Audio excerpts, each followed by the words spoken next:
Hello everyone, it's me Uncle John. Today I am going to read S55083, page 62. I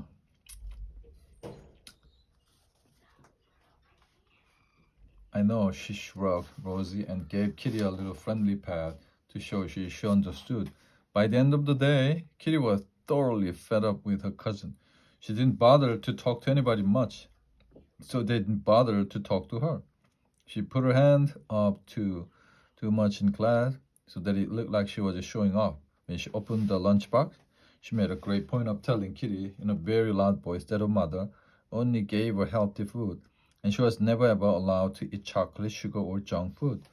It all got on Kitty's nerves, even more than usual. That was because she was seeing her cousin through other people's eyes, and they clearly thought Melissa was a pain. But by the end of the day, there was just something else wrong with Kitty too. She felt strange, as if somebody had pummeled her all over. She didn't want to eat her tea and felt generally out of sorts. Did you look after Melissa? Kitty, Mom asked. Look, Mom, it's not my fault. Her mommy is your sister. I don't like her. And that's that. She made my day really horrible, and it's all her fault. I feel so rotten now. But it wasn't Melissa's fault at all. Next morning, Kitty woke up to find Mr. Tubbs all damp in bed beside her. She was very hot, her head ached, and she couldn't breathe. Mom, I don't feel well. The singeing started that very minute, and by the time Mom came upstairs, Kitty's whole bed was shaking. With a pink face and streaming eyes, she was a very sorry sight. Oh dear, you have caught Dad's cold. No school for you, Kitty. Kitty tossed around, slept a little, made the headache worse with sneezing, and generally felt bad all morning. She listened to a story tape, but went back to sleep in the middle of it, and woke feeling more frustrated than ever. She heard Mom singing to Baby Tom, and felt jealous.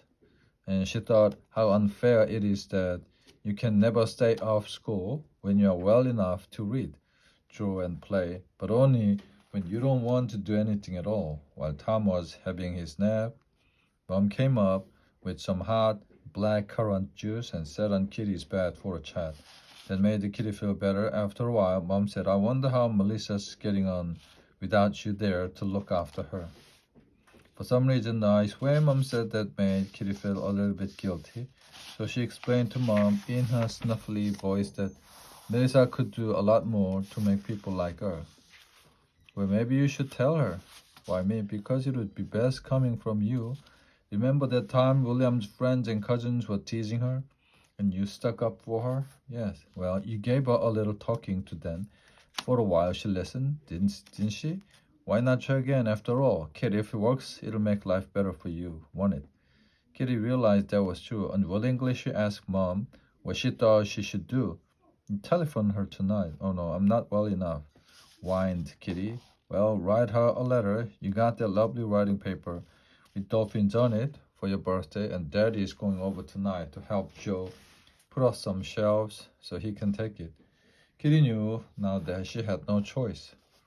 Looking pleased, Mom made her pillows comfortable and brought her a tray to lean on, as well as the writing paper.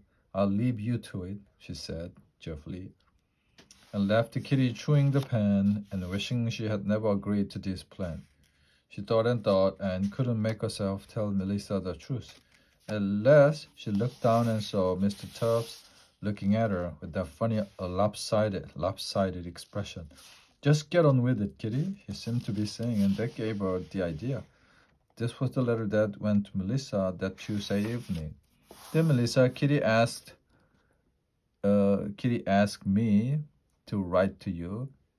Sorry I can't spell and do no man words. He told me you are at her school and want to make friends. This is not you do. Smile a lot. Ask people about themselves. Don't show off about anything at all. Wear clothes like the others. Blah blah blah. Say nice things like telling Rosie you like herself. Blah blah blah. But this will help you. Last, I have written a poem for you. Don't think of you, but think of them. and then tell I want to be your friend. Good luck from Mr. Tubbs, Kitty's Teddy. Kitty's cold was so bad, Mama was afraid it would turn into flu. So she kept Kitty in bed for the rest of the week. By the end weekend, she felt better, although Mom still wouldn't let her go out. On Monday, she was dying to get back to school. I wonder how Melissa's got on without me, she said to Mom. Well, Auntie Sue says Mom paused and smiled and added, never mind. Kitty's first shock came when she entered the classroom. Anita was back in her old place and so pleased to see her. But where was Melissa? Kitty looked round, greeted her friend, but couldn't see her cousin anywhere. Then she noticed a girl with short curly blonde hair sitting next to Jason Edwards with her back to Kitty, shaking with laughter at something he had said.